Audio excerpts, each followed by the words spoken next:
It's like that. Like it's got like the second level tier thing. Yeah. So it's basically like kind of same thing as that. So it's December 10th, 2014. My name's Richard Lee, and I'm with. That's where you. Yeah. I'm with. I'll just edit it. Tom Brillier. Hey, Tom. Hey. And this is the 2014 season review. Is that what No, we're it's the calling 2014 review. The 2014 review, TM. Yeah. How you going, Tommy? How have you pulled up from probably the most the hardest to get through season as a Saints fan for 12 years? Yeah. Well, are you alive? I don't know. I'll tell you what. This is probably the first time we've had such a break from writing the blog. Post-season. Yeah, post-season. Yeah. And I have no doubt it's because I'm so exhausted from writing about the really boring, really mundane, really frustrating games that we played with not much atmosphere. Yeah. From a St Kilda, or anything to look forward to, or anything from a St Kilda point of view. I don't mean like in the coming years. I mean just that afternoon or that night. Yeah. You never really went with any anticipation or anything like that. Yeah, there was a definite sense in the second half. Yeah, particularly the second half of the year where you kind of had to like mentally get yourself in a mindset to go through. Okay, we got 120 minutes to kill here. Like, exactly. And I kind of know the rough outline of what's going to happen. Yeah, exactly. Well, that was one of the things that I had in my notes for this. It was getting used to week in, week out going where you'd go to the game. Yeah. And certainly for me, I have membership seats with my brother this year. Our dad's in the UK and Evan's taken a year off as well. So it was just me and Matt this year. And it turned into more of a social outing afternoon. Yeah. Like a Sunday or a Saturday afternoon, having a couple of drinks, watching the footy. Yeah. And just having a chat with each other. Yeah. And being really relaxed about it in terms of worrying about or not worrying about the outcome of the game. Putting your feet up over about 5 rows of seats. Well, we had all of aisles 33 and 34 to ourselves. After the first few rounds, anyway. Because, like, we're obviously, like, talking a bit before the podcast about what actually happened. Yeah, we didn't just come into year. this room fresh and we haven't seen each other for, like, a week or whatever it is. We've been, by the way, for those of you listening at home, under a rock for, 2 months. No, Rich and I talk to each other every day.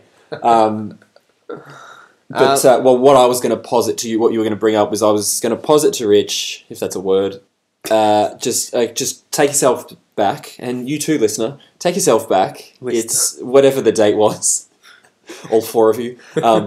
April 19, I think it's on the screen there. April 19, 11:30 p.m. It's a Saturday night. You're probably on your way out for a good time, and well, it couldn't get much better after that. Well, hour or so before that, because the Saints are 3-2. They've knocked off the Bombers, and Billings has scored 2 really exciting goals. Well, he kicked the first of the game. And first from outside 50, which is the first time we saw him do something genuinely classy. Oh, yeah, standout-ish. Yeah. And then the other, for a different reason, it's because it effectively sealed the game. Yeah. And that was probably the first game where we... one of the first games where you actually had some passages of play where you had not just Billings, but Eli and Dunstan kind of teaming up together. Yeah, exactly. You get some of them more up. Yeah, exactly. And I think it was Bruce's first game for us as well, and he was sort of playing off half backish. So you're getting these names involved in a really good win. And it's 11:30 p.m. And it's 11:30 p.m. It's Saturday night. You might have been going out. I was on my way back to the... We were at that crappy bar at Eddie House. Which one? There's 2. Locker room? Is it locker room? Feels like a casino in there. Oh, it's like this really sticky carpet. Yeah. You don't know what time of day or night. Yeah, it's half bar, half TAB. Yeah. And that's right. Matt, by the way, happened to chance upon Jaren Geary and Jack Stephen in the McDonald's car park on corner of Glen Huntly Road and Nepean Highway. It was a big night. So that was his bookend to the night. But it's 11:30. We're 3-2. We're staring down the barrel of being handed 4-2 because we're playing a winless Brisbane the week after in New Zealand. At that point, what are you, or how are you thinking the rest of the year is going to go?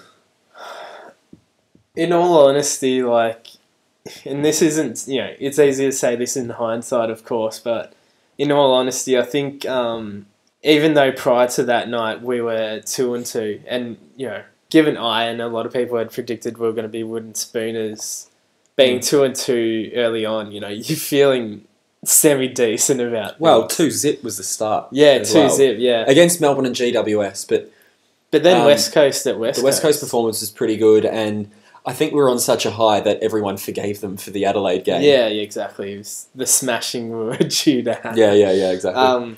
But yeah, I was going to say the Essendon game just totally came out of the blue, and that's kind of why we're on such a high after that game. Like, it's not often that we venture down to the locker room for a beer after a game. Not anymore, no. Yeah, but even in the good old days of 09, 010, etc. But we're just on such a high that night. Yeah, not only because we beat the Bombers and everyone hates the Bombers and it was unexpected. I like how you say that like it was like a given. Yeah. Like, I mean, it is, but just, They're close to have taken over Collingwood, really, in some ways.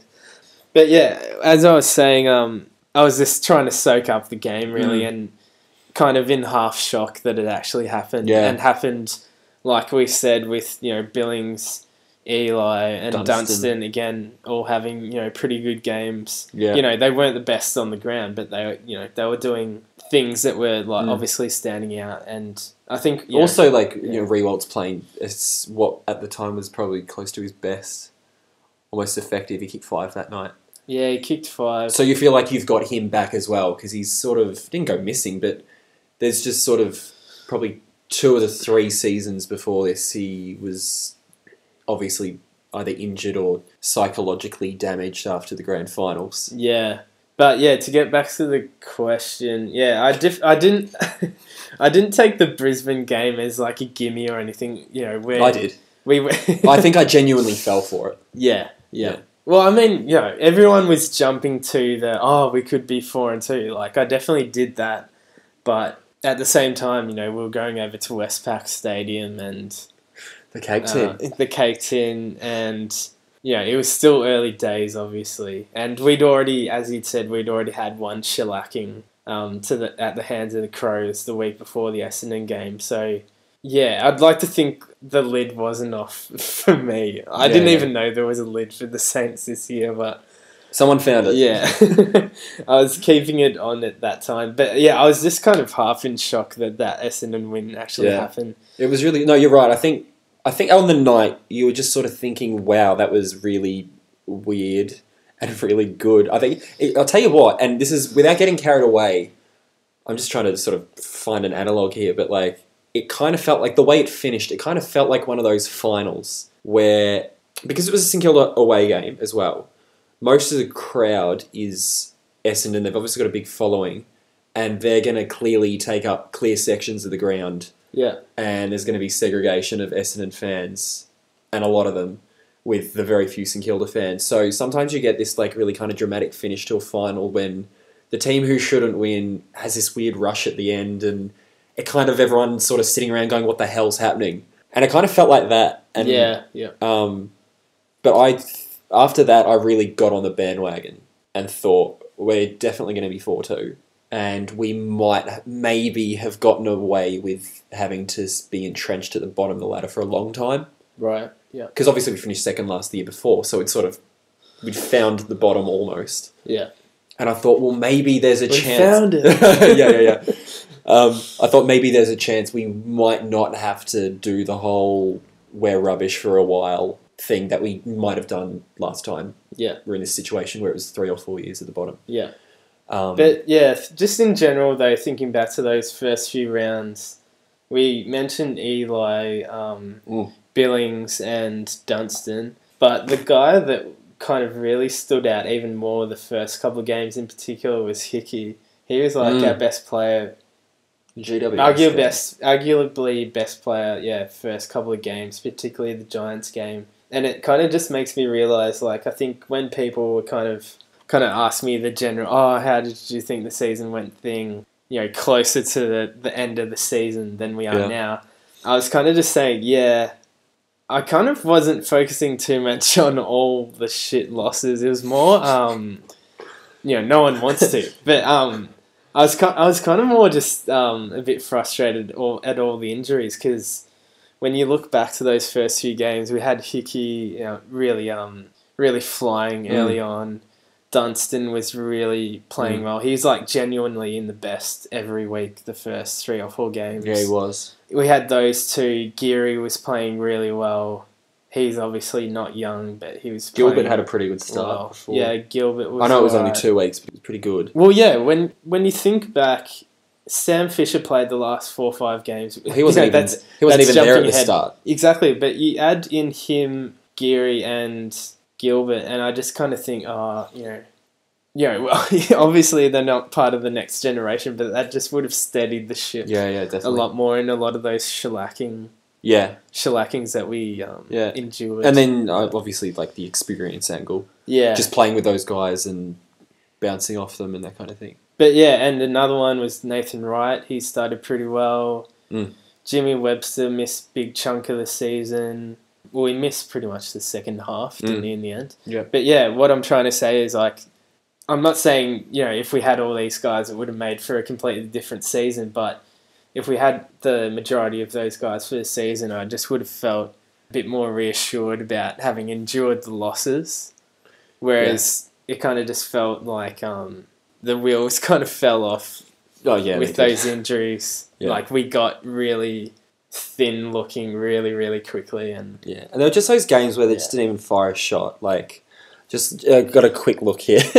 The North Melbourne game. The North Melbourne game, the Sydney game, the Adelaide game, obviously, which is a disappointing finish given the circumstances. Both had, round 23. But in that sort of second half, and the Carlton game, that's the other one. Yeah. Carlton North Melbourne in a row was really disappointing. Yeah. After the West Coast and Richmond games, which were almost carbon copies of each other.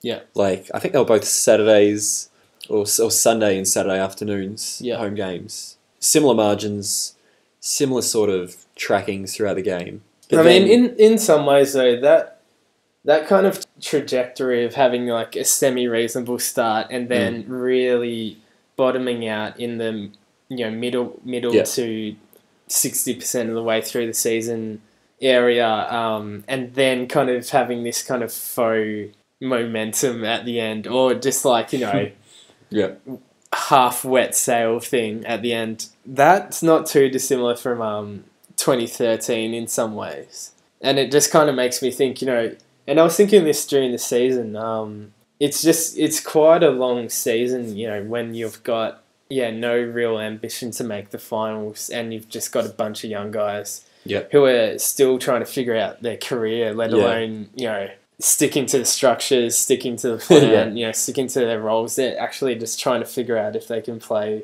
AFL. So part of me just thinks as well, we did have a lot of injuries, but it's very hard for such a young team to like keep an even effort through a lot of games. Yeah, definitely.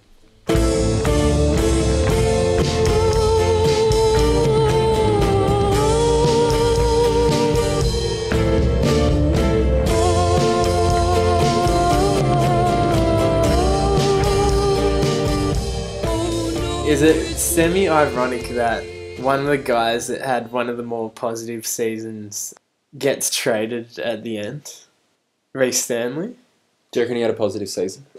Well, I just mean in that, but you just, I was thinking during there, you don't see players that often get traded on the back of their best AFL season.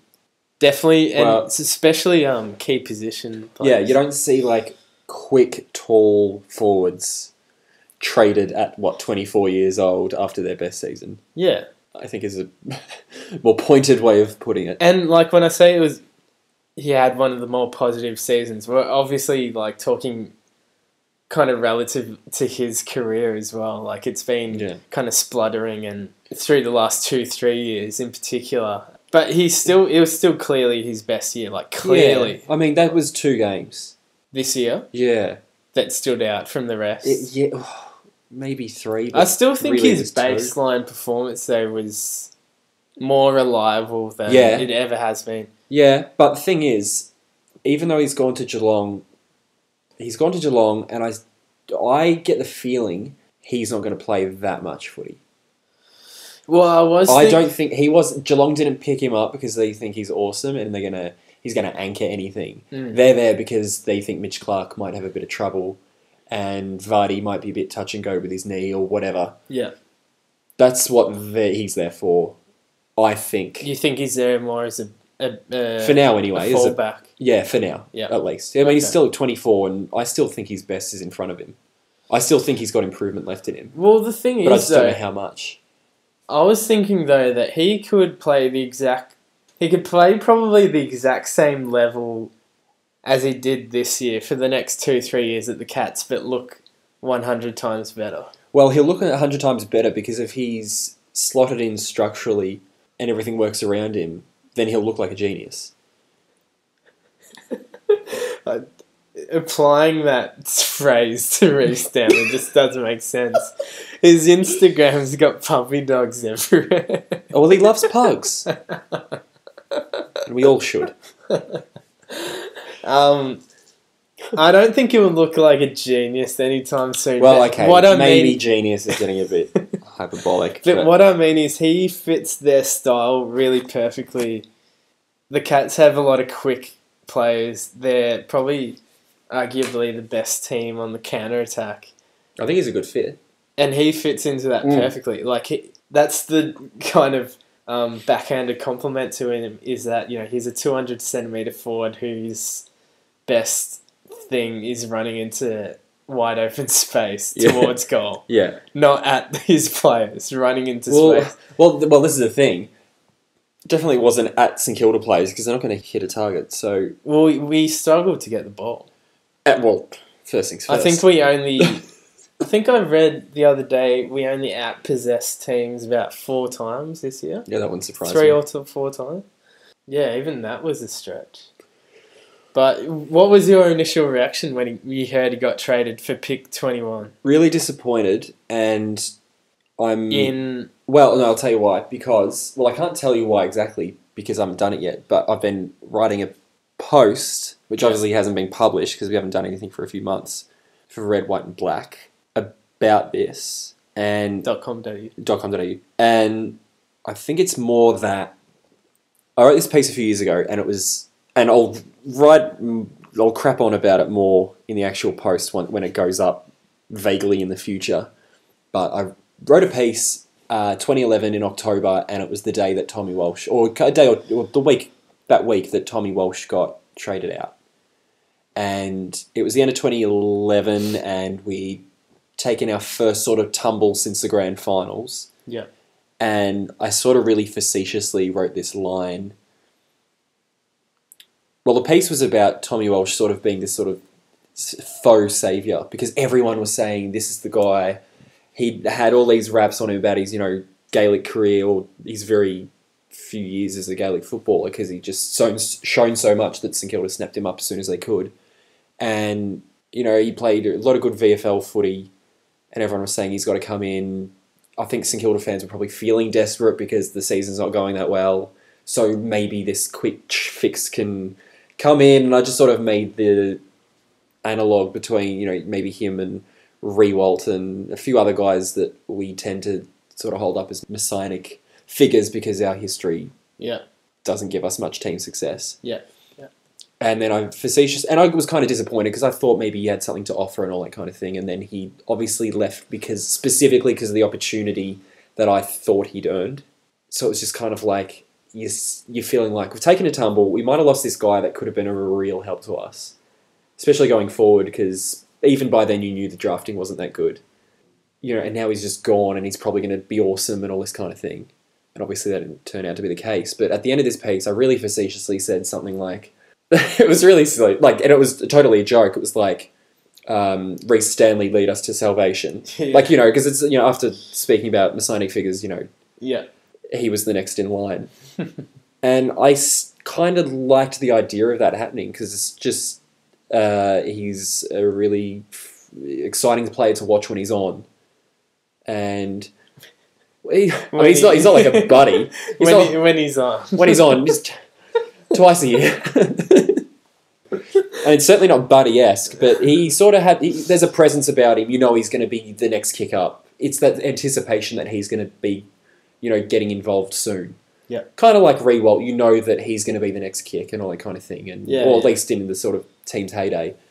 And this year, there were just those 2 games which Alan Richardson... Which were Essendon and Freo. Essendon Fremantle. Yeah. Where he had huge games, both... Particularly Freo. Yeah. And he just looked like maybe he was about to become that player. Well, that was the other thing I was going to say about him was...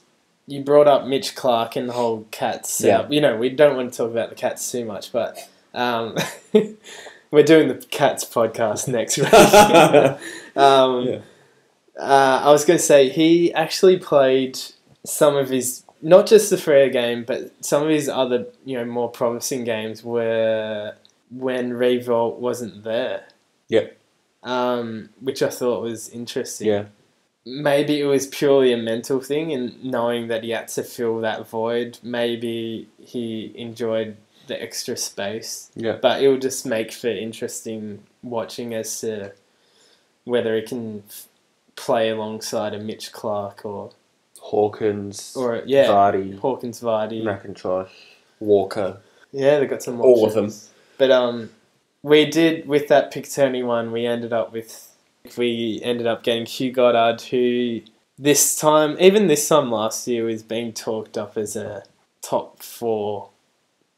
We've gone a few minutes now and we haven't mentioned Patrick McCartan. Well, I thought it was a good segue to the draft. Yeah. So we now have the number 1 pick for the first time since 2002. 2002. And we picked Goddard. The whole thing with this draft, because it was so even. 2014. Yes, people weren't salivating over clubs weren't salivating over a bunch of players. It was more about the story of who'd be number 1, which is, as Patrick McCartan quite eloquently himself, not eloquently, but maturely put it himself, it doesn't matter what pick you are once you walk in the door, you've all got the same opportunity. Yeah. So the media likes the number 1 aspect, but I mean, this is the kind of draft that, for now anyway, like all drafts, you don't know how they're going to pan out and all that kind of thing. But when it became obvious the day or two before the draft that we were leaning towards Paddy, how did you react? Because obviously Petrarca had all of the momentum through the media. Yeah, and I'm one of those people that do a little bit of research and definitely nowhere near experts, but do a little more research. We're not experts. I do a little bit of research. I don't do a lot. Yeah. And I'm talking like Emma Quayle a lot or Paige a lot. But during the year, when McCartan was number 1, or touted as the number 1, this is about the time of the championships, I was totally on his bandwagon. Mm-hmm. Because he hadn't been injured. Petrarca hadn't made his sort of late season move. He was clearly the best forward. In a draft that had supposedly had a lot of key position prospects, right? A few, but a lot of them are swingmen. Like, there's not a lot of specialists. He was the one specialist forward that looked comfortable in the top few picks. But the thing was, like Billings the year before, who we picked at 3, obviously, certainly in hindsight, or by the time we got to the draft, he was mostly trading on his form the year before. Yeah. As a fit and underage player. And if you're underage, people are obviously going to give you a few extra credits. But his form obviously warranted it, like Billings. and then both of them spent a lot of time or a fair chunk of time in their draft year being injured. Yeah. So it was easy for everyone to get swept up in the Petrarca bandwagon, and true to form, I jumped on that one as well. But I liked the idea. I genuinely liked the idea of Petrarca, who, as an explosive midfielder, kicked a lot of goals. And I thought, well, if McCartan isn't as imposing or domineering as a Boyd or a Patton or whoever in recent times, then why wouldn't you just hedge your bets with Petrarca, who's probably going to kick a few goals anyway? Well, that's what I was thinking in the week before. And then when the McCartan story leaked or broke or whatever you want to call it, I kind of had to watch a whole lot of McCartan videos in that week, and I think it was the Monday that Sam McClure broke it. Yeah. And the draft was on Thursday night, so I spent most of that week watching McCartan videos and trying to get attached to him. Yeah. Because I felt, I think my initial reaction when I saw it, I saw like a tweet saying, might have been 3AW saying Sam McClure says this about McCartan going number one. I think I was a bit I was quite apprehensive. Yeah. Like instinctively apprehensive. I thought Petrarca would have been a really, really good pick. When you're in our situation, you can't really go for need. You need everything. Yeah. So you just take the best whatever. I don't have the hard data from all these psych tests that people talk about that he apparently flunked or anything like that. Yeah. So I can't really... This is the thing. With you or I, we're not really privy to that information. And obviously we can find our way to rumours which are true because we have vague inside sources here and there. Yeah. And we do get onto that sometimes. But for the most part, we're just running with sensational or big footy and trying to join the dots. Yeah, and videos, and we're trying to join the dots and that kind of thing. So I can't really say if it was right or wrong of St Kilda to have made that decision. Oh, no one can. Yeah. I know a lot of people think they can. Well, yeah. But I just... What did you think? God. And so in conclusion, I have no clue whatsoever. What about you? Well, personally, like you, I had to re-familiarise myself with McCartan because, everything through the media in the 2 months prior to the actual national draft week was all about, the momentum that Petrarca had generated through the year. And it was also anyone on radio or anyone you would have seen writing in any publication, Petrarca was never said to be definitely going number one because the club never said it. Yeah. Until the McCartan story broke. But in that month or two, at no point did anyone say McCartan was going number one. Everyone was saying Petrarca is set to be number one. Petrarca is almost certain to be taken at number one. St Kilda is almost certain to take Petrarca with number one pick. All those kinds of sentences in articles and whatever. Yeah. It was a really, really, really one-sided race during that time. Yeah, and this is after a good 12 months prior to that, where you and I had heard bits and pieces through the usual forums and such, saying, probably overstating that this draft was more about key position players, and they were talking about Hugh Goddard. They were talking about Hugh Goddard being number one as far back as 2009. I had to look back on Sensational. Really? Because obviously there was the loose Saints connection with BJ, so people were already looking out for Hugh Goddard. But that long ago? Yeah, ages ago. I knew he'd been on the radar for a long time. I knew when he was 15 or 16. Yeah, well, he and McCartan both from Geelong Falcons, and they've both been playing together for a good 4 years or so, which was another nice touch to the fact that we got both of them. For all the content that goes on the St Kilda site, a lot of it is obviously very fluffy. Yeah. Like every club, it's just part of the just part of the industry and part of what fans will complain if they don't get. Yeah. But that video of them after they got drafted was one of the really genuinely nice sort of insights into footy behind the scenes. I want to take you back to something that you said to me after the draft. You said you saw the photo, I think on the website, of Hugh Goddard and McCartan together, standing side by side. and you said, that's it. They're the two guys. Yeah. They're the two guys, to lead us, more or less lead us back up the ladder, or be the bookends for the new era. Yeah. And it just made me think. It helped reassure me about them taking McCartan, because you don't. And this is one of the things that they kind of, Amit Baines and whoever kind of put out a little bit in the draft week as well. They all said, the opportunity to get a big forward at the draft isn't something that you come across every year. So exactly. For us to get those two guys and now have two guys that we can kind of, who knows whether they'll turn out, but we have two guys that we can plonk in as, two key posts for the future. It's pretty... Yeah, it's hard not to get excited about it, even if it took a bit of readjusting from the whole Petrarca momentum. Yeah, I mean, and then it took it further readjusting for the recruiters, because they couldn't believe it that he slipped through. Goddard. Well, yeah, they had to have a bit of a chat before they actually took him and said, "Are you sure he's still there?" Yeah.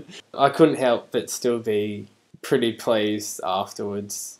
The more I heard McCartan talk as well, the more I not necessarily thought it was better than Petrarca, but felt better that he'd be bringing something decent to the club in terms of his frame of mind and going about what he wanted to do and all that kind of thing. What are the attributes that really stood out about McCartan from all the videos you'd watched?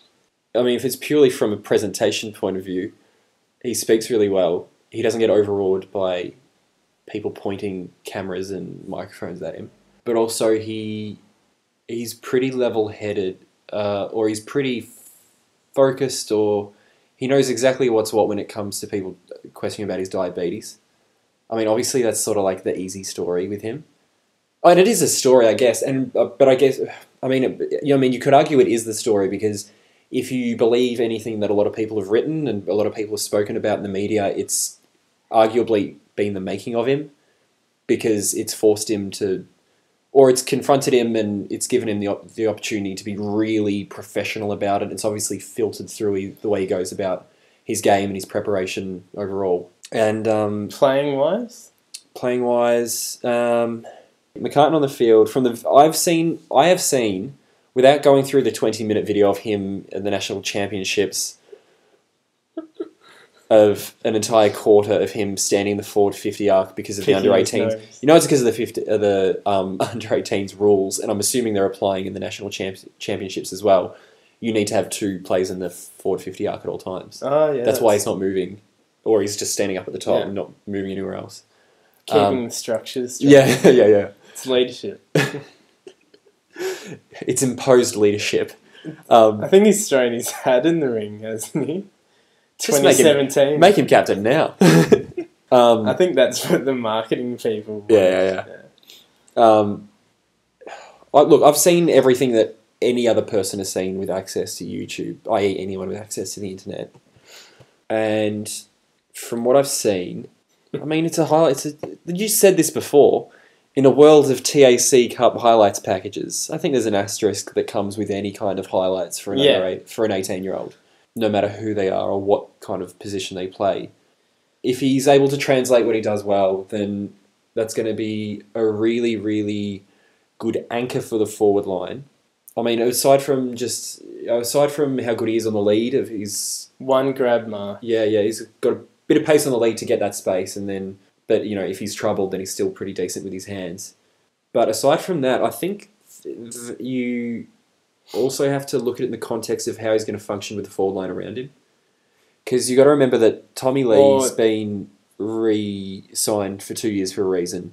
Spencer White only got 1 year, which is strange, but you would like to think he's there for several years. Likewise, Tom Lee. Maybe Josh Bruce as well. I almost said Reece Stanley. And Rewald as well, obviously. But I'm thinking more long term. Yeah. You've probably got to think about that as well. I think where sort of the backlash against getting McCartan was, instead of Petrarca, was that he wasn't a Rewalt. He's not like a one-man show. I don't think he is a one-man show, really, in the way that In Rewalt what can. sense? In the way that he can run around and affect the game in more parts of the ground and Yeah. still kick goals and all that kind of thing. I think he's going to be... He's a bit more traditional. He's more traditional, and while he might be the kind of player that does kick a bag from time to time, he's probably still going to kick, 2-3 goals every week, like a Rewalt maybe. Maybe just not in the same fashion, and maybe without impacting the game further up the ground. He likes to liken himself to Rufford. Yeah, I mean this is the thing. He's going to be in a different environment, which will try and tailor his body to a certain kind of role as well. And this is the folly with all of the coverage that the draft gets. We don't fucking know. We just don't, and we can't. There are just so many things, and obviously the recruiters have to basically do everything they can because they're playing with the sort of law of averages or probabilities or all that kind of thing, and they just have to cover every single base and go with the most probable outcomes that they can find in terms of what's suitable to the club. I'm just thinking, this is a bit of a sidebar, but another reason might have... that. Sorry. This is just a sidebar, but another thing that may have influenced the recruiters in leaning to choosing McCartan is look at the forwards that we've brought through the club over the last decade since Revolt and Cozzy, and even the ones that are still down now. You already just mentioned Tommy Lee and Spencer Wyatt, and those two are both still really unknown quantities, which isn't so harsh to Spencer Wyatt because he's still young, but Tommy Lee came to us being a guy who'd already been in the AFL. He'd then gone back to the Waffle, and he was supposed to be kind of ready-made, air quotes. Yet we're still kind of grasping with what he actually is and if he's actually half decent. Whether his shoulders can stay intact for like more than 7 days in a row. Wouldn't have thought so. He's a good set shot kick, and that's about all we've found out. And he's good at high fives. I love the high five. Yeah. Yeah, that's one of the things that could have influenced Tony Elshaw in the game. You got Spencer White there, you got Tommy Lee there. Neither of them have really established themselves. But over a decade, who else has there been? There's been Jared Allen, Matthew Ferguson, Justin Sweeney, Charlie Gardner, Ryan Gamble. There's so many, Tommy Walsh, Reece Stanley obviously has been and gone, Paul Cahill, Jordan Staley, Stephen Gartner. Yep, Gartner. But anyway, what I'm trying to get at is, 100 people, 1 million people have said this over the last month probably, but in particular, good forwards don't grow on trees, and you can point to St Kilda being a good example as anyone in some respects. And well, if you look at this season alone, aside from Rewald and Stanley, we've tried Bruce and Gwilt and Simpkin as medium forwards. Sipos as well, and none of them quite worked. Sipos, you have the excuse. Where's your faith level with Sipos? Because it's the same as Lee right now. It's pending injury ultimately, and I don't have faith in their shoulders. That's where it is. I don't. To be honest, I think really I'm not expecting either of them to make the kind of impact that I really thought they would, and certainly hoped they would. Like, obviously, when I say that, I hope I'm wrong. Yeah. Like, I really hope I'm wrong because I really like both of them. There are aspects about both Sipos and Lee that I really, really like. High fives, head and shoulders above the rest. But I just feel like it's at a point where I don't know. I can't see it coming back to where it looked like it could have been going maybe 2 years ago. Well, that actually brought me back to something I was thinking about in preparation for the pod, and that was one of the things that I was trying to think about was Scott Waters versus Alan Richardson. Just a bit of a comparison of how they've coached the Saints as they've gone into this downward spiral. That was actually a fan question, so thanks for that. But anyway, I was thinking about that, and that brought me on to something else, even though we will get back to that answer. at the end of Scott Watter's first year, 2012, there was a lot of, kind of quasi-optimism about whether we could perhaps avoid the real bottoming out. Yeah. That wasn't just to do with the playing style, but the three guys that kind of were held up at the end of the season as, these are three players that, we can point to as guys that are going to help us, stay strong and stay above that drop zone. And that was Stanley, Sipos and Sard. Yeah. And one of them's gone now. Sipos is still, in my eyes, like a massive question mark. I don't think it's necessarily his fault. Well, even when he's been out there, though, I'm still not sure what structure he fits into. And the other, just to round it off, the other guy's Sard, and he's only just come back to the club as a rookie after 12 months out, and it just made me think, things change. So they do. But just going back to Sipos and more on what you were saying, with Tim Membry in now. He's another recruit. He's someone I see as like a Sipos, but with a bit more upside. He's a bit quicker. He's got a better tank. Is he a bit same taller? size? Oh, that's right. Effectively the same size, and he's got pretty big shoulders, or he's big across the shoulder. Like he's good size across the shoulders. Do the shoulders work? As far as I know, they don't get injured. They've got drawings on them. Yeah, is he the only? Oh no, I can think of Dane Beams with colourful sleeves. Yeah. Certainly only St Kilda play with sleeves. Don't go for the colourful one. I think Graham was the only one that had one before he got... We must be the least tattoo per player. I think so. Time on ground. Number one for high fives. Versus tattoo per inch. But with Membry, I think that might... If Membry works, then... If Membry's half decent, then all of a sudden Sipos looks a lot... It looks like he's coming back from even further. So you touched on before about the failed forward structure of 2014. If the Saints were playing a game this weekend against another AFL team, what would your forward six be? Everyone's 100% fit. Okay, everyone. Yeah. Rookie lists. All right. Not Aaron Hamill. Okay. All right, we'll start with the talls. Rewalt, McCartan. All right, Rewalt and McCartan. Membry, even though I don't know anything about him. Tommy Lee, just because. Billings. That's 5. I'm missing someone really obvious, I'm sure. Spencer, fuck. Let's start again. Spencer, Rewalt, McCartan, Membry, Billings, Eli. Okay, yeah, interesting. Yeah, but that would mean a lot of midfielders have to kick a lot of goals. Yeah, as well, or at least push forward a lot. They'd have to flip, as Nick Rewalt said. Yeah, which I can see a lot of people all of a sudden calling out next year. You mentioned Spencer, and I just feel like we need to sneak this in. But yes, the top knot. Okay, if anyone hasn't seen it, go onto the Saints site, and it's which is it the no mucking around video from New Zealand. And if you look carefully, Spencer White has a top knot, and it's made my week. Because no tall forward that moves like that or has that kind of presence has a hairstyle like that. And if Spencer White ran around like that, But Sean Makers was up forward for the Hawks, wasn't he, briefly? When we played against them and lost by 145 and he had points, the top, didn't he? But he doesn't move like Spencer White.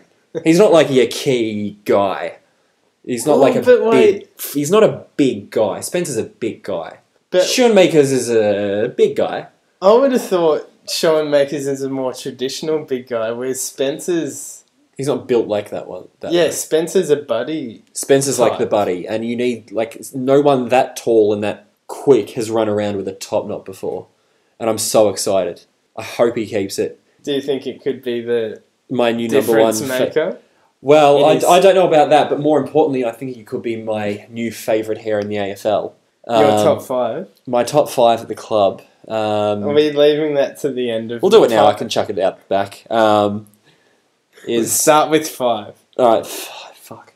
My top 5 hair at St Kilda Football Club. As of December 10th. At 9:50 or whatever the fuck PM it is. Countdown. Number 5. Jack Stephen. He does give it a bit of a boost with the facial hair, though. Yeah. Number 4, Sam Fisher. He's in career best. He's got the slick back. And he looks absolutely sensational. Number 3, Josh Bruce. Went with the top knot last year for a bit with the facial hair. And I sincerely hope it comes back. But even then, I think even when it's down, I think it looks pretty snazzy. Now, number 2, right now, Spencer White with the top knot and the facial hair. Yeah. And if he runs out with that next season, he's a very, very good chance of knocking off my favourite hair in the AFL for the, 14th year running, Nick Rewalt, who I don't know if you noticed this, but recently was spotted on TV with his hair part the other way, just for those of you playing at home. Maybe that's his off-season thing. Yeah, he's sort of prone to that. I remember the 2011 off-season he came back with the undercut, which prompted me to run with the same hairstyle for a year. Yeah. Making me think I looked like him, which is not the case. Okay, hair. So you've gone number 1, Nick Rewalt, yeah. And I just think he still wears it really, really well. Yeah. And obviously the natural hair colour gives him a point of difference, which is a huge bonus as well. So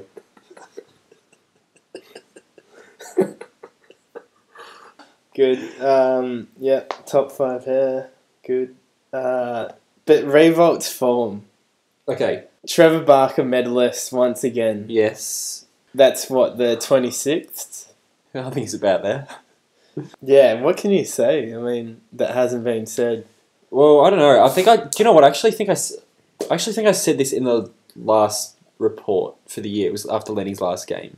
I think I said something about on the blog. I very rarely write, or relatively, I rarely write about the good players. Yeah. Because that's a given. Anyone who reads that, they're already there most likely because they watch St Kilda every week or most weeks or whatever, and they've seen exactly what I saw Nick Rewalt do. Yeah. And it doesn't need any introduction or explanation or Except description, except for the hair. And so when it comes to doing this kind of thing, certainly with St Kilda players, I actually did have a really, I don't know, he's really good. At footy? That too, yeah. But I mean, what do you say? You think of St Kilda Football Club, and do you think, Nick Rewalt's the best player I've ever seen? Yeah. Or best player I've seen for the Saints? Best player I've seen in my lifetime. And this is where where it gets difficult with these kinds of things. If you're if you are partial. If you're watching at least one game of footy every week because it's one team playing, i.e. most St Kilda supporters, or most fans really, you watch your own team above any other game. Yeah. I don't watch Gary Ablett every week, or I don't see him in the flesh every week, or whatever. Yeah. It's not much to say in the hair department. No, definitely not. No. It's like having no percentage because you haven't actually scored a point. You get slaughtered. One of those junior footy games after round 1 where a team wins 160-0 and neither team have a percentage because of the 0.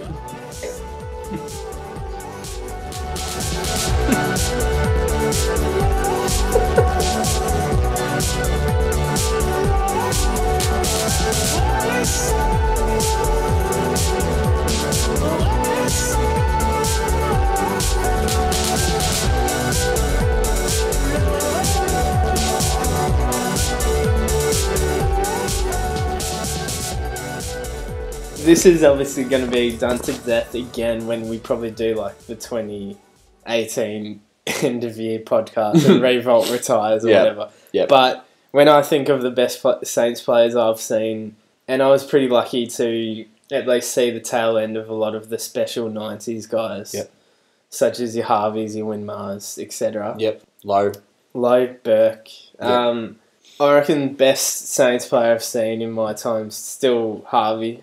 He still dominated the game more often and more enjoyable to my eyes as well, more than Revolt has. But Revolt would probably have to come a pretty close second by now. And he is pretty untouchable in the media at this point, probably compared to where he was when we were challenging for the flags. And I think people just get to a point where when you've got that consistency and that longevity, you can't really deny how good a guy is, really, especially when you're in a struggling team as well. Yeah. And it's pretty interesting because I was pretty much writing him off at the end of 2013, maybe, because there were some games during 2013 where he really looked like he was struggling with the knee more than he had been. There's probably also the knock-on effect as well that, he probably realised that the club's in a pretty tough spot. And obviously everything wasn't rosy with Scott Waters. So there was all those kind of factors mixed in. But, yeah, definite deserved Trevor Barker medalist once again. Yeah. I can't believe, the thing, I don't want to dampen it, but, I think the thing that sits in the back of my mind is that, there's two sides to this. Firstly, you're absolutely right, and he said this publicly several times, but he's obviously, on a day-to-day, week-to-week basis, he's well on top of the knee compared to what he was last year and probably the year before as well. So his baseline performance is a lot better every week from that perspective. He's obviously not hampered by it, between contests, between sprints and all that kind of thing. Yeah. The thing that, maybe just sort of gets thrown in as a little spanner, but I mean, there's a lot of players you could, for various reasons, you could throw into the same boat, is that he just because of the kind of injury it is, I just feel like he's one knock away, or one player just sort of falling into his knee away from that being it. Yeah, definitely. But I don't think it would really take anything away from... It's a sort of an interesting one, because obviously you don't want that to happen. Obviously. Jesus. But you almost feel like he's done so well to get this far to begin with, given what we were all probably feeling this time last year and the year before. Yeah. Even if that happened just awfully, you'd still think he did really, really, really well to get back to the kind of... Not just playing every week, but the actual form he played at and won another club best and fairest. And 26th time. Yeah, and officially. And you'd assume he's a lock for the captaincy next year. But I don't see a point in anyone else having it next year. Yeah, there's definitely, I don't think, any of the young guys, and we'll get on to the young guys a bit more coming up. Yeah, because I got to go to the bathroom. There's none of the young guys, or the guys, the younger guys even, that have put up their hand just quite enough yet. They're just not old enough. They're just not even at the age where they've had the opportunity to put their hands up enough or often enough. Yeah. It's not even at that point. It's that young a list.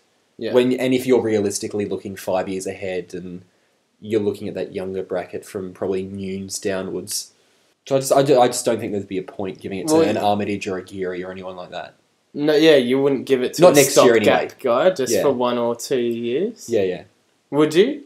Not next year. Okay. 2016 maybe, because 2016 just depends on Rewalt more than depends on if anyone has put their hand up. Yeah. Because I think at that point you're looking at a stopgap captain probably. Unless Nunes or Dunstan even, I'm just picking him because he's the next most likely from the younger again guys. Unless they put their hands up in a really profound way next year, then you're probably looking... And I don't mean to say this if it's an awful thing, but you're probably looking at an Armitage or a Geary for captain for a year or two. Yeah. At least. Yeah. So, okay. Rich, before we started, you were making me coffee and we were going through the notes that we had for the podcast. And we're going from the notes that we had for the podcast, and I said something like, it felt like this was the first year that we sort of really felt like we'd had a couple of years of at least okay-ish recruiting, which we obviously didn't have for a long time previous. And, it felt like we'd sort of started to get a nucleus of young guys that you could probably bank on being there in 5+ years' time. Thoughts? Well, like I was trying to touch on before, the only I kind of agree, but the only frustrating part with that was it was just such a shame that they weren't all together in the team at one time as much as everyone would have liked. Like Hickey, Wright, Webster, Dunstan, Beeling, all at once. That's getting okay. a lot of momentum together. But, to get back to what we're actually going to talk about, obviously there were some that caught the eye much more than others. We already talked about Dunstan a fair bit, and he probably exceeded all the lofty expectations that we already had about him going into the year. He's hard, tough, won a lot of the ball, which, a lot of people that we already had couldn't do. Yeah. He was always good for his 16, 20 possessions. I remember the Melbourne game. That was round 1, and it was his debut, and he got the Rising Star nomination for whatever that's worth. But I remember watching him, and he actually genuinely played a half-decent game. And it was like having a free player. And I say that in the sense that our recruiting had been so bad for so long. We were never used to just getting a young player or an 18-year-old or a 19-year-old. And just plugging him in. Putting him in, and they have an impact on the game. Yeah. And it was a really refreshing thing to see. Yeah. Yeah. And obviously we had that with, maybe not necessarily straight up, because Billings was the sub that game, but certainly when he came back for the Essendon. Well, I think you could think... I was going to say, I think you could Eli.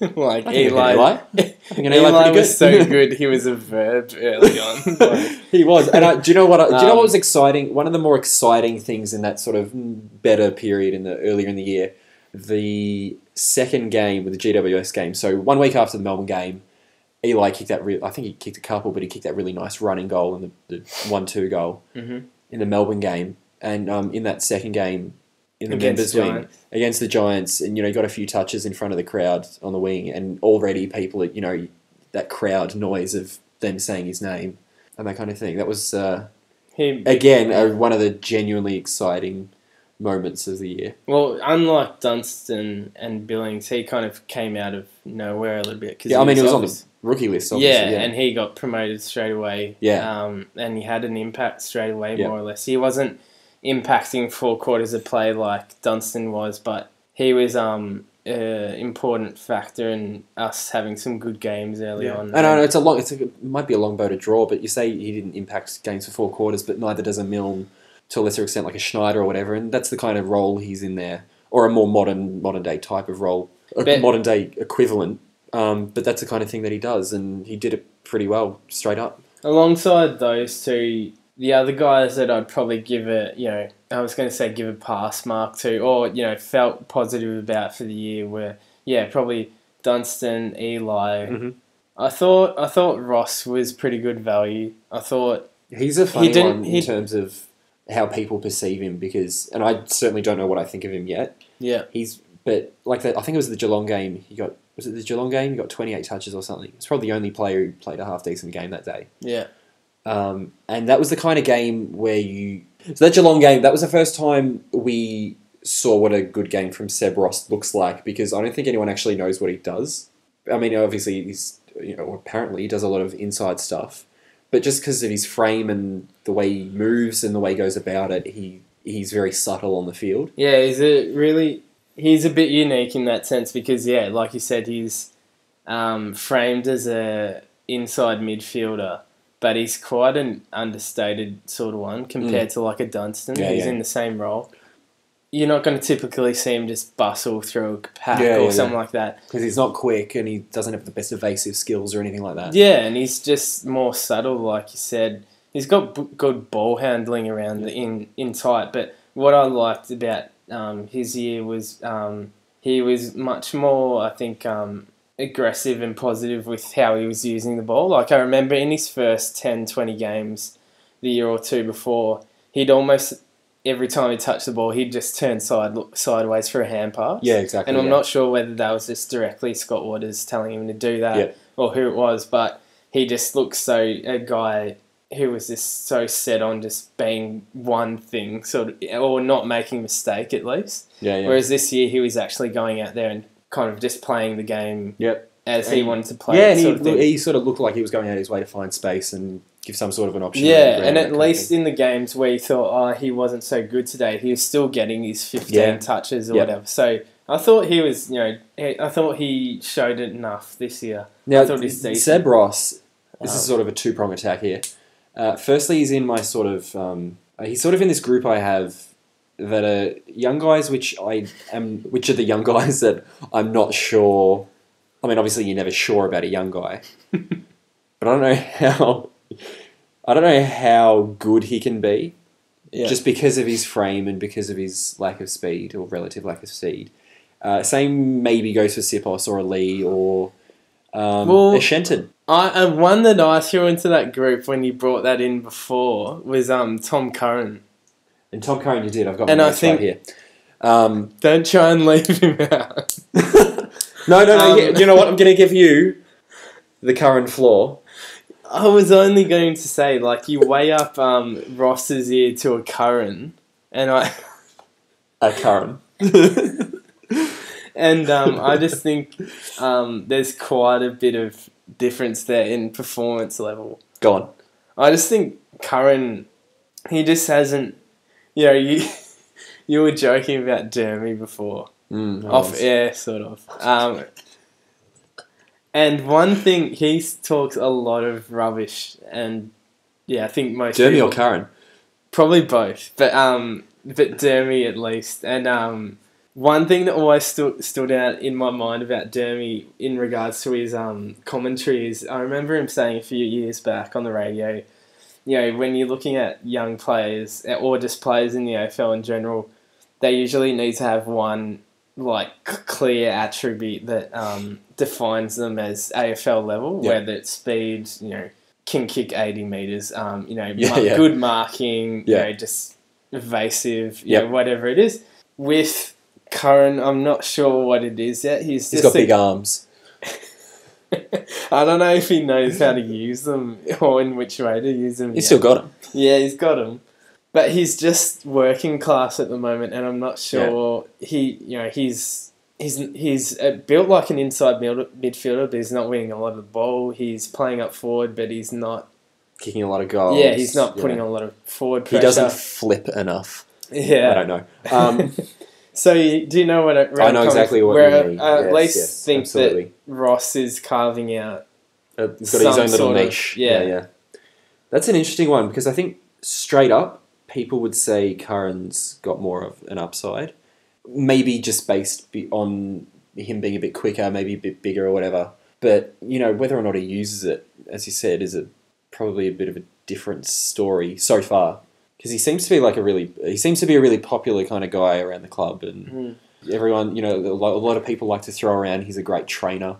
And, sort of phrases like that these days. That's the old Dempster compliment. Yeah. I think, what was that line in the bubble from Ross? You need to work on your football.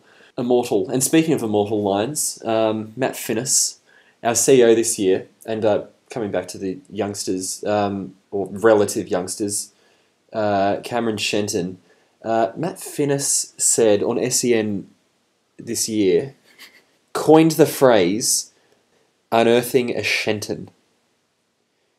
What the hell does that mean? Well, Cameron Shenton ended up playing, a dozen or so games? He didn't play for a bit at the start, did he? It wasn't until the Carlton game or something, I think. Yeah. So he missed out on the first 6 or 7 weeks, I think, from memory.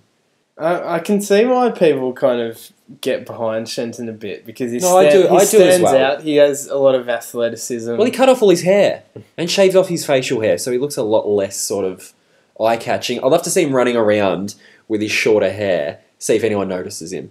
That would be interesting. I don't think BT would have been calling him Mountain Man or whatever he's calling him. No, I agree with that. It was definitely a misdirected quote. I would have thought we unleashed an Eli this year. Oh, good. Was that? It was good. What would you have said? Would you have said unearthed a Dunstan?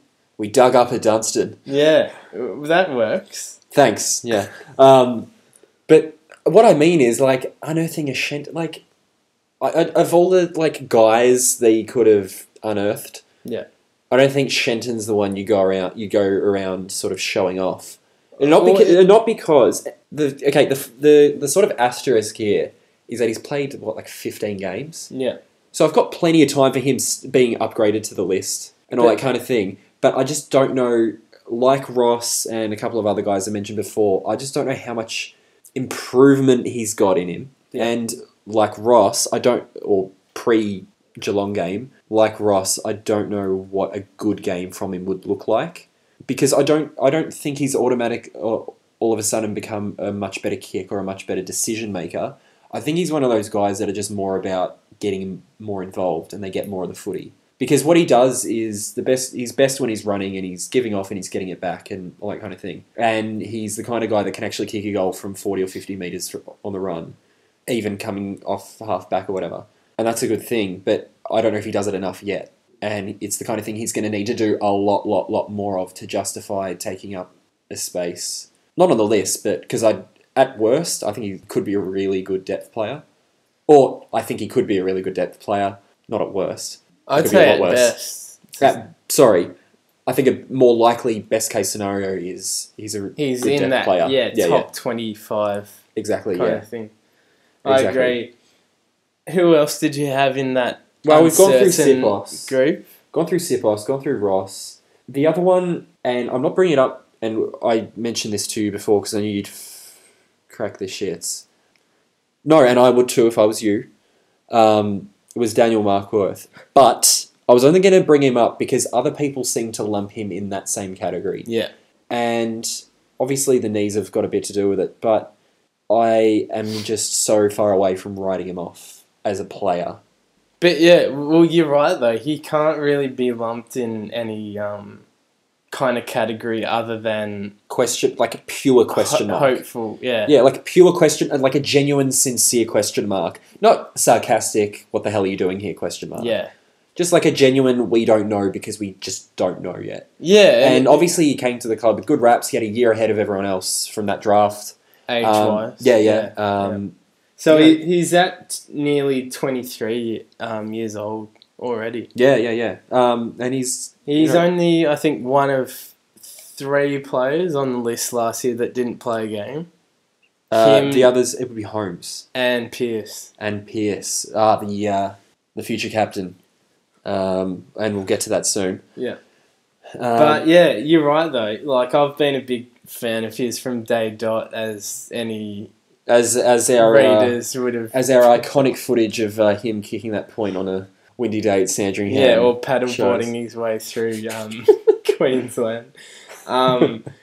He's looking very fit in the New Zealand photos. And he's had plenty of time to bulk up. Yeah, he's had a lot of gym time. Yeah. He's had a lot of injuries.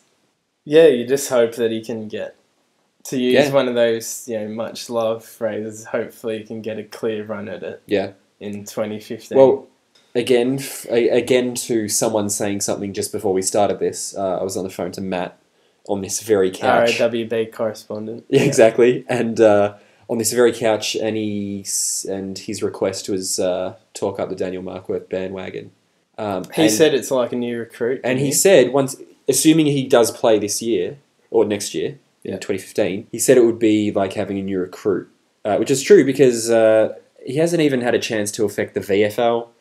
He's had no presence in any media, really, apart from a couple of st.com.au videos. So I think that might be a little bit of a smoky that we've got up our sleeve. Another guy I would perhaps say, instead of Shenton, in terms of us unearthing a player, is in the good way.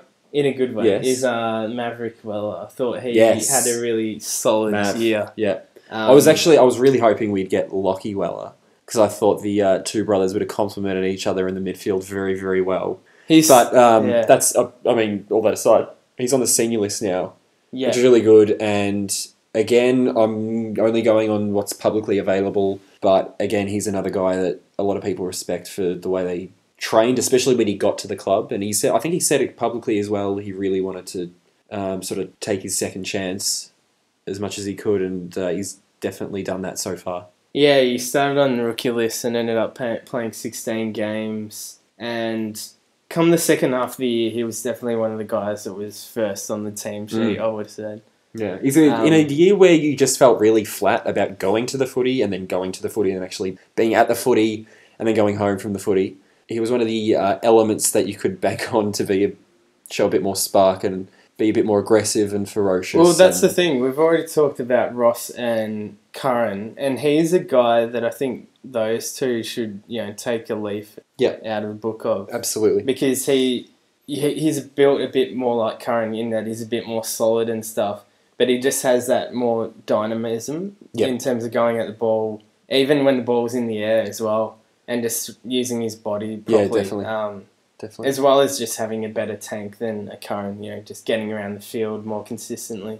So he was really rapt to see him on the senior list now. Nunes, another solid year.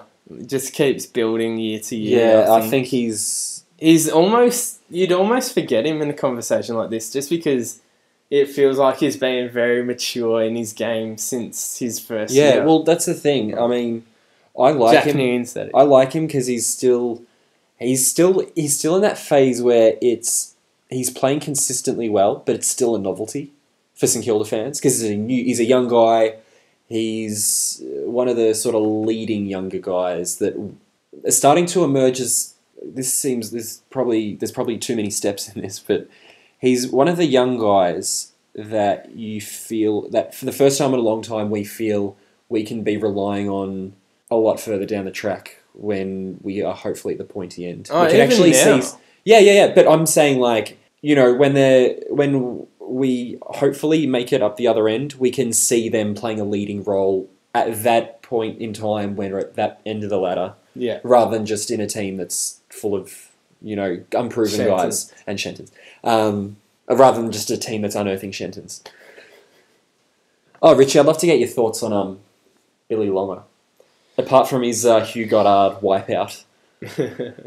Okay, so he ended up playing 16 games for the year, Billy, and much of that, though, was due to Tom Hickey going down with injury after the first few rounds. Yeah.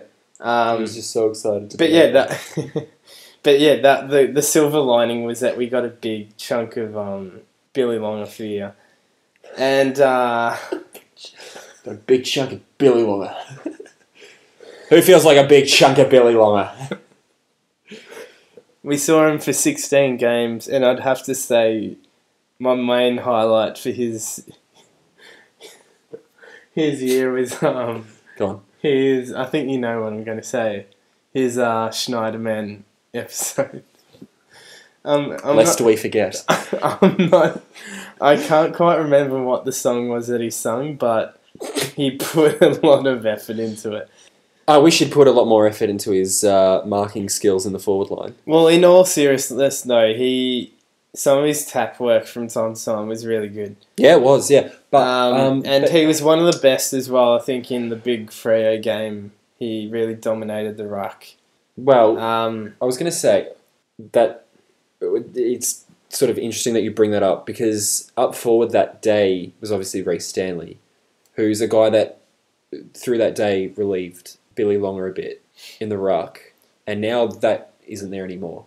And then Billy can go forward and Reece can go on the ruck or whatever, and Rewalt can do whatever he does, which is everything else. But what happens now that Reece isn't there? Do you play Hickey and Longer? Assuming they're both fit.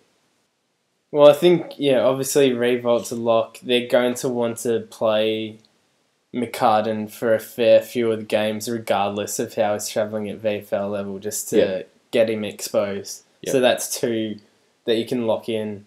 But I dare say there'll be at least a handful of games where we got Longer and Hickey. Because Hickey's he's quite good in the air. Well, he's shown in his sort of short career so far. I mean, he's only played footy for a few years as well, but Yeah. He's shown that he can, take marks and kick goals up forward. But this is the thing, Longer, I don't think can, or he hasn't shown that he can yet.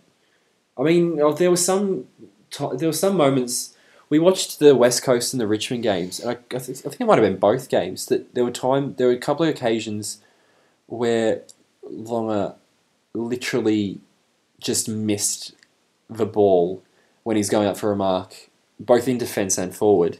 I mean, well done for getting that far either side of the centre circle, but actually do something with it. Because there's no point in him being there if he's literally not going to affect the contest. Yeah. And I know he's 16 games into his career or whatever, or 24 or whatever it is, after a couple of years at Brisbane, but he's kind of an interesting one because he's a number 8 draft pick and Vic Metro captain. And when you hear him in interviews, he's just doesn't even sound like a footballer. Just sounds like some guy. Yeah. I think you hit the nail on the head though. It's just in general he's just got to be better in the contest, whether it's marking or just in general scrimmages around the centre square. Yeah. He's just got to be harder around those. He's just not showing the physicality required at the moment. And he's a big guy. He just doesn't know how to use it yet. And, and I'm hoping it's just a matter of a big guy just getting confidence. Yeah, getting confidence and getting used to knowing how to move around and use your body, like you said, at AFL level. Yeah. But all of a sudden it's kind of interesting because it felt like, I know that's a long time now, but the GT era, we were coached by a guy who essentially didn't want ruckman. And now all of a sudden we've got these 4 guys who are pretty relatively similar ages. And you've got 2 sort of guys who are clearly ahead of the other 2.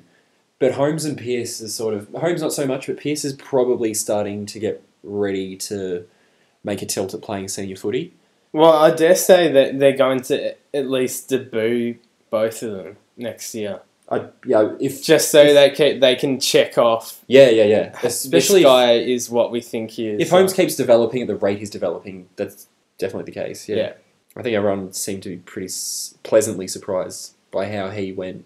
Obviously, with sort of low expectations, but I think it still went beyond what anyone was expecting. And just quickly, the 2013 draftees, Dunstan, Billings, and Blake Acres, did they tick all the boxes that you wanted them to tick? And how do you think they're going to build into next year, based on what we saw this year? I think we're almost at a point, or we almost got to a point this year where we're in cruise control in terms of our expectations and feeling confident that those guys will make it. You get to a point with some younger guys, and I think this is the point we're just about at with Nunes, where they're still developing, they still need to get a lot better to, if we want them to be the kind of players we want them to be when we're actually a half-decent side, if that ever happens. But you just sort of bank that in the back of your mind, and you know that it will happen and it will come, and because they're naturally gifted or they got the good head on their shoulders or whatever. And I think we're just about already at that stage with Billings and Dunstan. Billings is obviously a naturally gifted footballer. How good? Well, we haven't mentioned that game against West Coast that he had at the Dome. 25 touches. Missed 100%. Yeah. Was it 3 goals in the first quarter? Yeah. At our end. Who was sitting in the Medallion Club that week. That was probably one of the moments of the year. That individual absolutely. performance. Yeah, so I think I am, and I think most St Kilda supporters are just about. I don't think I could put him quite on the same tier as Nunes and Dunstan. Just in that you can... So you think Dunstan, you're more comfortable with Dunstan? Yeah. Just in that when you watch Billings, you can... firstly, he physically didn't seem at the level that Dunstan was. Oh, no, he's definitely not. Particularly in the first half of the year, there were a lot of games where he just felt like even in the first half, he really looked like he was just getting through the game. Absolutely, and there's this. There's a couple of pictures of him after he kicked that last goal against Essendon, and obviously he's excited because why wouldn't you be? And we all were. But, he's like jumping up and pumping his fist, and it just looks really funny because he looks very, very small or slender. Yeah. And, you can... I think that photo demonstrated a lot. It was, get excited because it was a great win, but this guy is living proof that you're a long way off it. Yeah.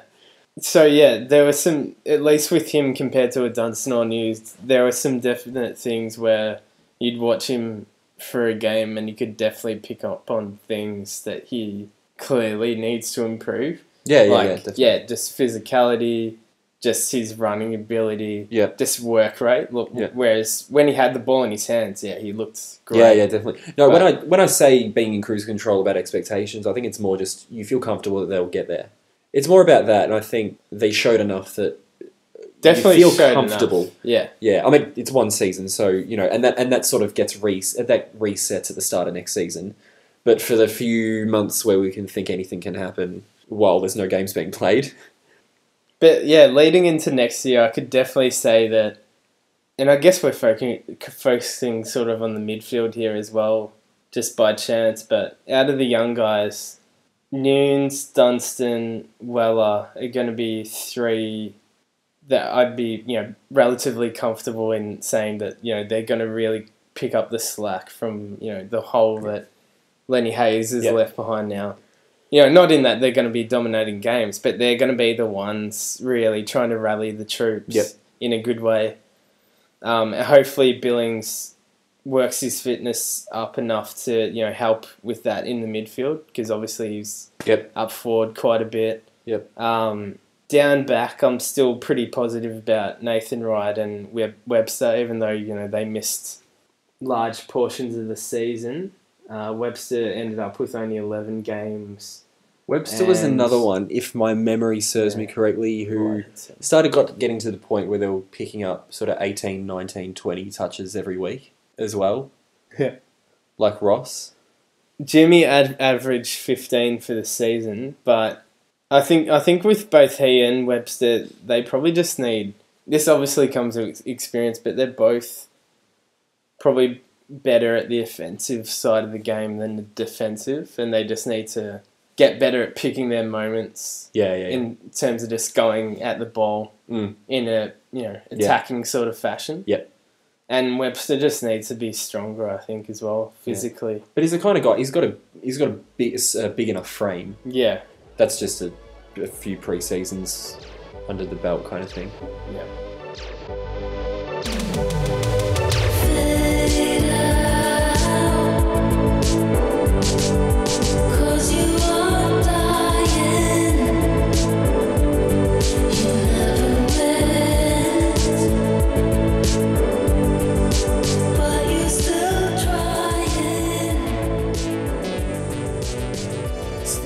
Discussion you've all been waiting for. Who will be the St Kilda...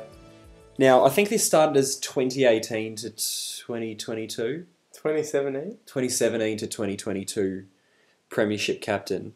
It's a movable feast, so we're now out to 2018 to 27...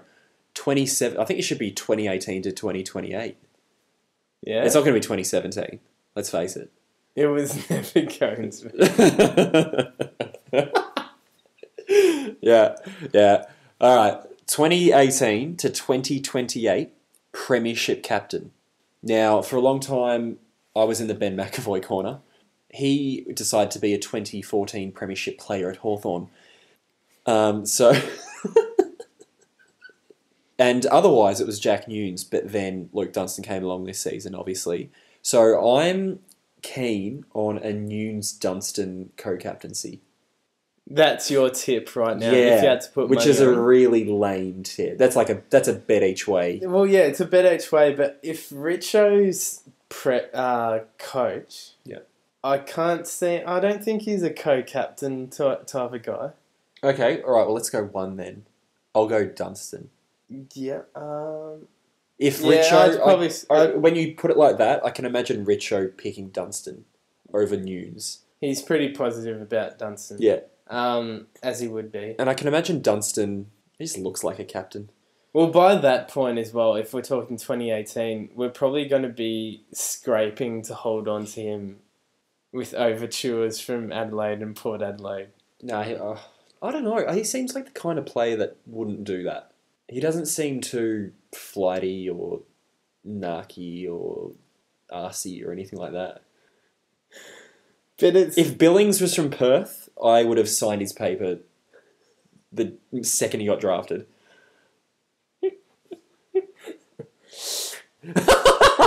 Oh, and Jack's here now. Welcome, Jack.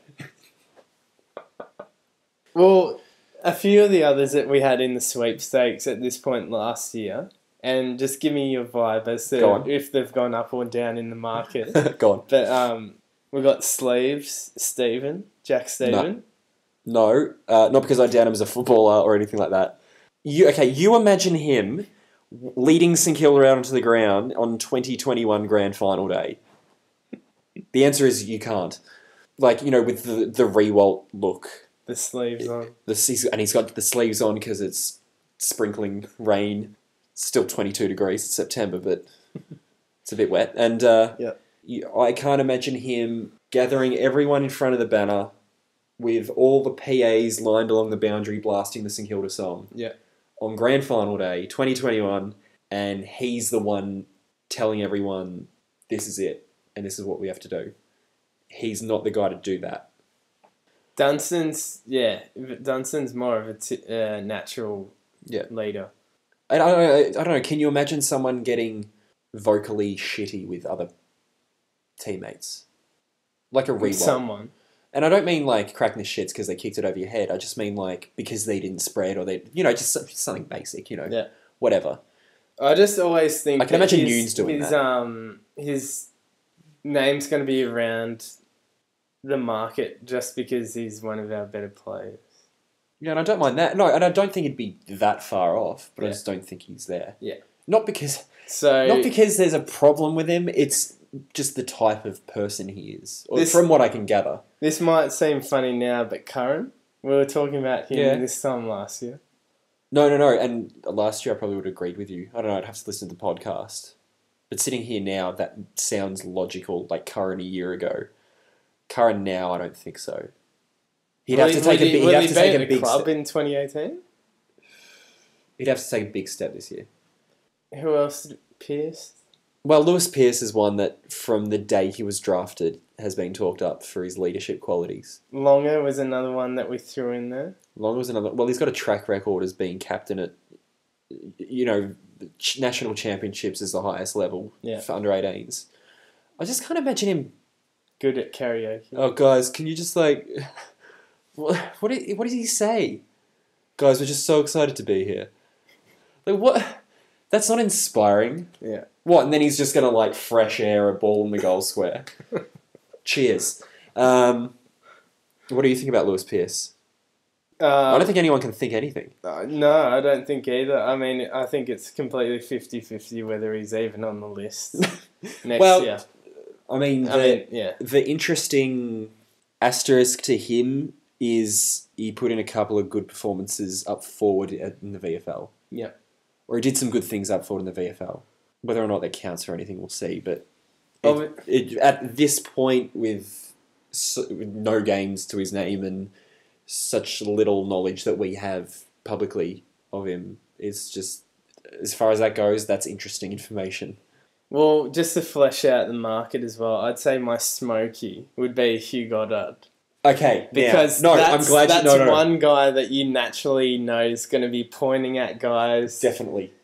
Smacking them on the back of the head, for not wiping down the gym equipment or whatever. So, whatever. You saw the player introductions video. He looked pissed off. He didn't shake Luke Delaney's hand afterwards, and he was the only person who didn't do that. I'm glad you brought that up, though, because I think you actually brought it up in a very roundabout way before. You said something about McCartan being captain. It might have just been us talking. But I think either of those could be. Maybe not McCartan, because... Okay, he's much more understated. But also, and I don't know if this counts for anything anymore. Probably not the modern game, but from the way McCartan plays, he might be such a traditional full forward relative to how the game's played now, that he's just not in the action enough. And I don't know if that's the kind of thing you take too much into account with this kind of thing.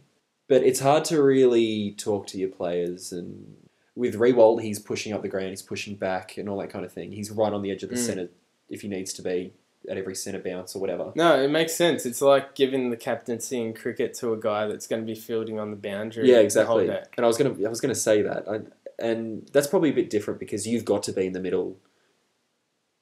But yeah, with McCartney, probably might just play a bit too deep. Yeah, no, it's guess. possible.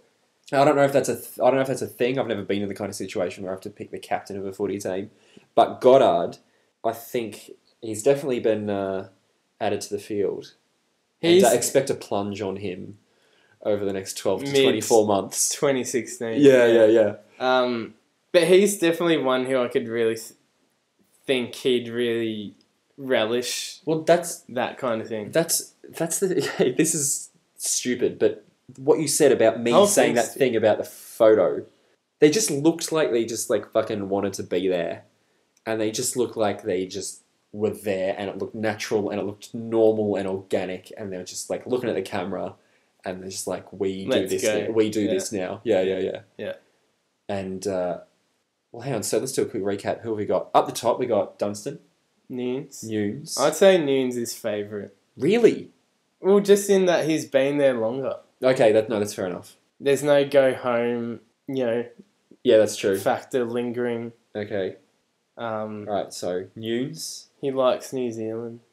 Dunstan. Well, do we throw Joe Baker-Thomas into the mix?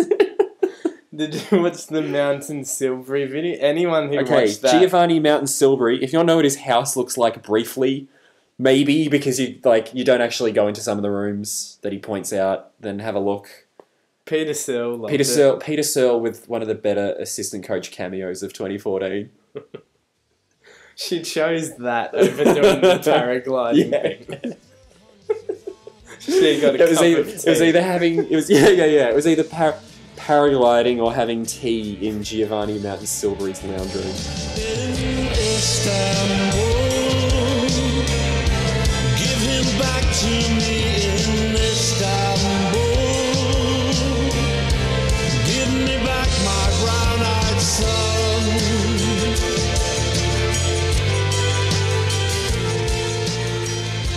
What was your top 3 or just your top moment for 2014? Shit. Okay. Or a handful. Okay, there's a couple. Okay, best moment, I think Lenny coming off the ground with Gwilt carrying him off, knowing that was his last game. That was nice. And Gwilt and Jones not saying anything about it being their last game. I thought that was really good. Yeah. Yeah. And then, as far as the actual football goes, I think the Essendon game. The GWS game I really liked because it was Saturday afternoon and the roof was open and it was a decent crowd, or certainly the members was pretty full where I was, and Eli kicking pretty good running goal. That third quarter surge and then Eli kicking the last goal to seal it was really good, and we were 2-0. And then best moment of the year, I know the Fremantle game was good, but by then the year was shot. Best moment of the year was the Essendon game. And Rewalt and Billings kicking those, running into those last 2 goals. Because, as I said before, it just felt like maybe we got away with it, maybe. For that night, you could be like, maybe. Yeah. My favourite individual moment, I think, was Jack Billings kicking the first goal of the Essendon game. Because it was a clear moment where he took the ball around 60 metres out and he just said, I'm doing this. Yeah. And, by that point, he'd played, 2 games? It was his second game. And he'd started the first one as a sub in the last quarter. Yeah. So he played 1 quarter of footy. Yeah, and there was no evidence from, Well, it certainly wasn't, because his first kick, he ran to an open goal and hit the post. But there was no reason before that to think that he was a guy that just wanted to take things by the scruff of the neck or anything. Yeah. So to see him just burst out in the first quarter and kick an awesome, just classy goal. And so I think it's a 1-2, and he gives off the hand, or he knows Runs exactly alongside. what he's doing because he's seen the opening, and he starts accelerating to get the handball back because he knows exactly what he's going to do. Yeah. And he was a number 3 pick, like 5-6 months earlier. So, all the things that we'd been told, he's a great natural footballer, he's got a great kick, all that kind of thing, just came into this one little moment. Yeah. Where it was like, that's The guy. Oh, that's the thing. Yeah. So that was probably my favourite play that comes to mind straight away. Best day out at the footy, I think, was probably just the Freo game, because it was just like a really fun day. Like, yeah, it was. You kept thinking, okay, we're going to drop off here, but it just kind of kept rolling on. Yeah. Particularly that third quarter, where it just felt like we really sunk our foot into their face. Shenton even was going off that day. Yeah. And I think we watched the majority of the game at Livewire. I think we watched the third quarter in Livewire. There was no explanation, because the thing was, this is the thing, right? Reece Stanley had a great game.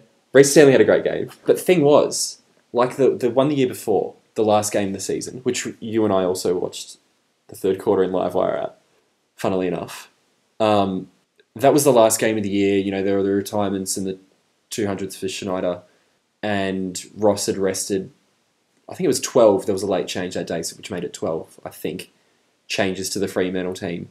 So you kind of knew that once St Kilda got going, Fremantle probably didn't have the quality to wrestle it back in the way they would if they had a full team in. Yeah. You know, it just, no matter what happened, they weren't going to be as imposing. Yeah, so that was a fun day, because you knew once we got out, I think it was like 51-0 or something at one point. Tommy Lee kicked 3 goals or something, and he kicked a set shot goal, and it just got to a ridiculous point where you think, okay, they just don't have the cattle to make this a thing, and why would they try anyway? Yeah. So you kind of had that little cushion for the afternoon. But then this one was, they had one guy, who was it? They had one player out, I can't remember who it was. But, you know, I thought for all intents and purposes, all the other usual suspects were there. They had a clutch of players, but it was still clearly... It was Fremantle. They were second, stronger, yeah. They were second on the ladder. They'd won a few in a row, and we were 18th. It was 11 in a row that we'd lost, that we were just looking at. Yeah. And which I think is the equal biggest gap between the bottom team of the two beating the other team. Right, yeah. I think the other one was Melbourne Essendon the year before. Yeah. And there was like no proper explanation for it, because we'd been absolutely dog's balls the 2 weeks before it as well. But so that for me was the best day out. But a close second was the GWS game. More so because we got to sit in a corporate box that day, which isn't a common thing at all. And at that point, we're riding high, quote unquote, from the Melbourne win the week before. A lot of the young guys were playing really good footy, like Hickey, etc. So it was a really good day out. Good day out to just soak up being a winning team while we could. Yeah, definitely.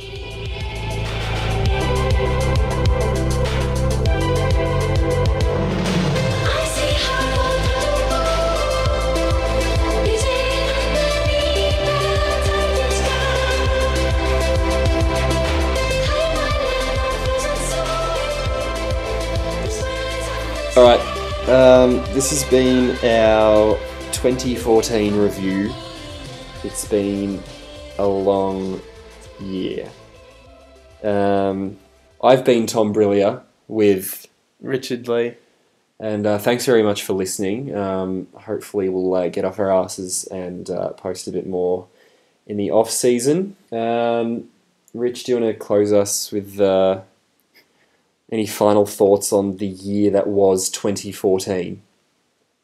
We were kind of talking about what our trademark was during the year. And the prime example is the Gold Coast game, where we kind of made our traditional half semi comeback in the third quarter, just to keep you interested enough to stay for the first 10 minutes of the final quarter. But after a few attempts, you realised the second half of each game was extended junk time. I'm pretty sure that's what Richo kind of referred to it in, behind closed doors. EJT efficiency.